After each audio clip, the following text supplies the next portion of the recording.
What is up, guys? This is Jerry Spalding here, and right off the bat, you guys might be wondering, why are you doing another one of these videos? You just did one about American Silver Eagles, and there was some, a decent amount of dislikes on that video. If you did happen to see it, and you'll know what I'm talking about. But basically, every comment was positive. People agreeing with me, but then I ended up getting 5 likes and 3 dislikes on it.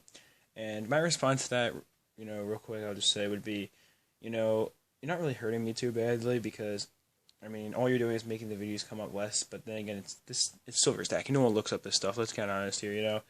Especially the types of videos I do, advice videos and stuff. I don't get that many views. It's not really going to affect me too badly either way. And if someone looks up that particular thing, and it's going to come up either way. It's not like that people. It's not like I tag my video with a million things to make it try to come up more often or something like that. It's only going to come up from a very few, select amount of searches. Besides, I'm not doing this stuff for popularity or, just views or anything like that, because if I was, I'd be doing gaming videos, right? Anyway, though, today I wanted to kind of do another one of those types of videos, and this one I'm really against, I think, at this point, and that is a unique poured bullion. And you might think that's a little ironic, because I did just win a contest from PvP, and that's what they make, is the poured bullion. And I'm not saying don't pick it up necessarily if you believe it has potential, but I don't, and let me explain why. Now, I invest in silver for a few different scenarios. All my generic stuff like this is for either a huge, let me just fix this coin up real fast. Either a huge price, increase, in which I could just clear all this stuff off at the peak of a bubble, and then once the bubble collapsed, that would be nice. Because I would buy it really cheap back, and quadruple or quintuple even what I had sold in the first place. So I'd have way more silver to resell. And it's also good for an economic collapse because it, is not going to be, too much to get over spot, and it's only going to be worth spot at that point.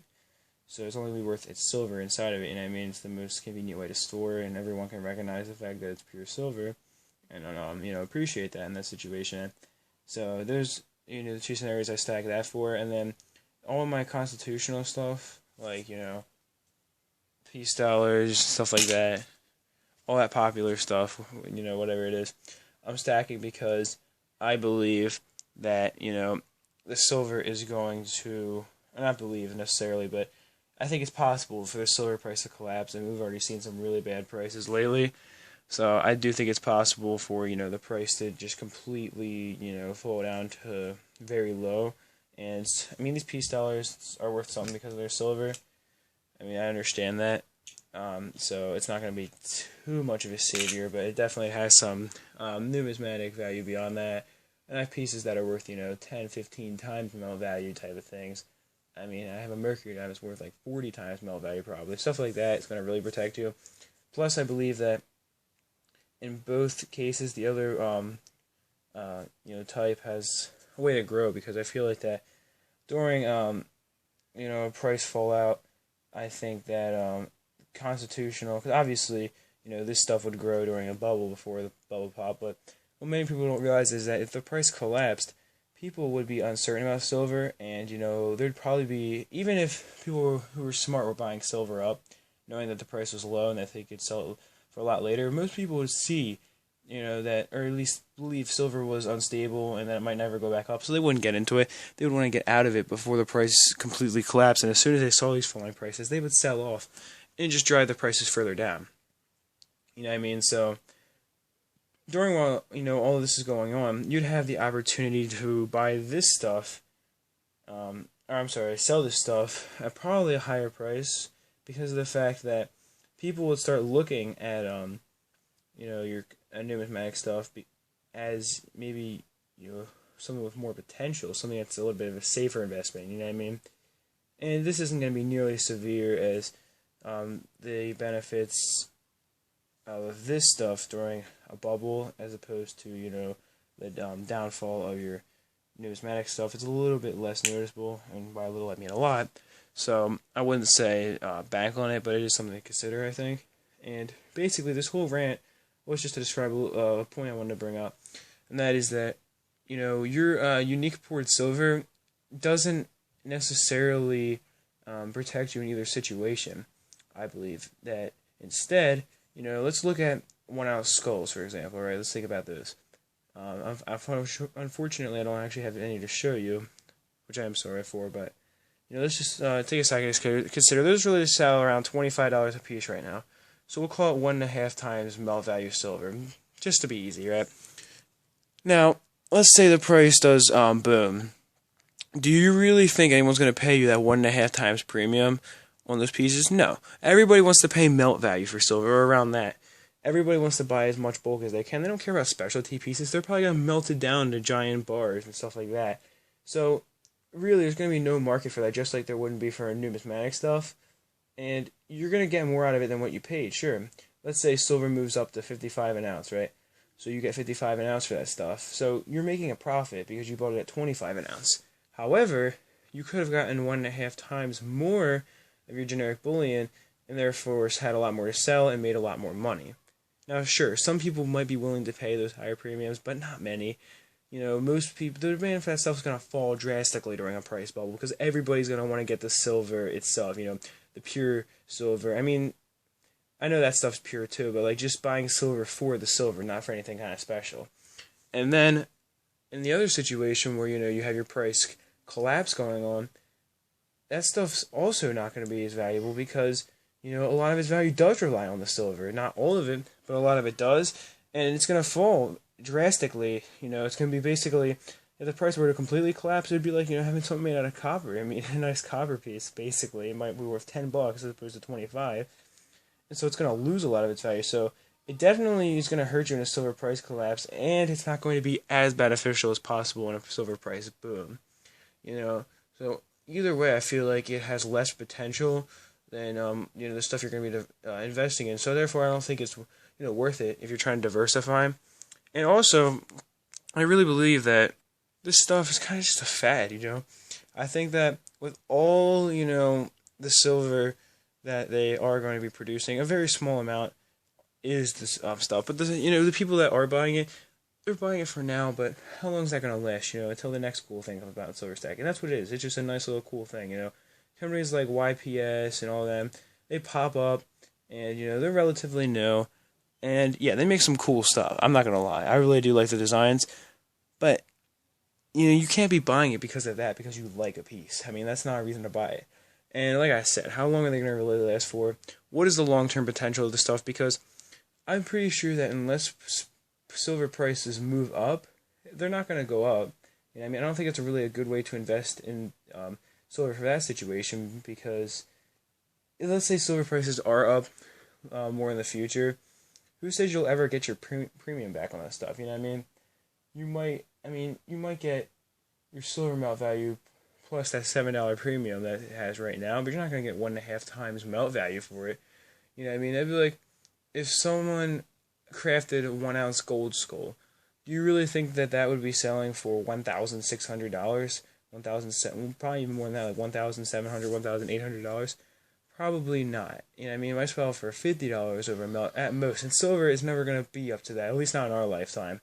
So it's probably, you might get your premium back plus a few dollars, but it just doesn't have the same type of long-term potential as, something like generic bullion. And then there's something else I wanted to bring up. To all the people who might say, well, this stuff, it's rare, they only make 100 or 200 of them, and they have COAs, they get signed, all that stuff, that's great. But there's two types of value in this world. There's forced value, and there's natural value. Now, what has natural value is something like this peace dollar. These were produced, this one particular, produced in 1923 for circulation, Sorry about that. But it was never supposed to be a valuable piece later on. No one was ever thinking at the time that, 100 years or so down the line, people would be buying these for 25, 30 a piece even, which is a ripoff if you're wondering. You should never pay $30 for a piece like this, but, whatever. People would be paying a decent amount, way more than they're worth. They feel this stuff, you pass it around, you wouldn't even keep it in a capsule. It's $1. I mean, I'm going to go get myself something nice with it. I mean, back then, especially, $1 held a lot more value than it does today. So, people would be basically spending these things like, they were $10 bills today, something like that maybe. And because of that, they kind of got value over time due to the fact that simply, they were circulated, some were destroyed, some were melted down for their silver later on before they really had any value. Because like in the 60s, you could buy a silver dollar for like, I'm pretty sure you could still get them for $1 a piece, even after 64, because they were so common to find, you know what I mean? And it wasn't until the 80s maybe where they might have saw a little bit of value on the silver. And of course it was older, so that gave it a little bit of numismatic value. But, in the 60s, you could pick this up for $1.50 maybe. I mean, it really wasn't anything incredible to have. You know what I mean? Just because the fact it was older was the only thing that kind of made it valuable. But anyway, though, that's what natural value is going to be. Something like on your numismatic stuff. Nobody expected it to have value. It just kind of built value over time due to the fact that it simply, was circulated around and eventually became a little bit rare. And older pieces and all that good stuff, they weren't necessarily meant to be collected. Now today, with this whole, silver we're just talking about, basically that stuff has forced value. Like your YPS and stuff like that, it's going to have forced value because they are trying to create an immediate value spike in it, you know what I mean, over silver melt.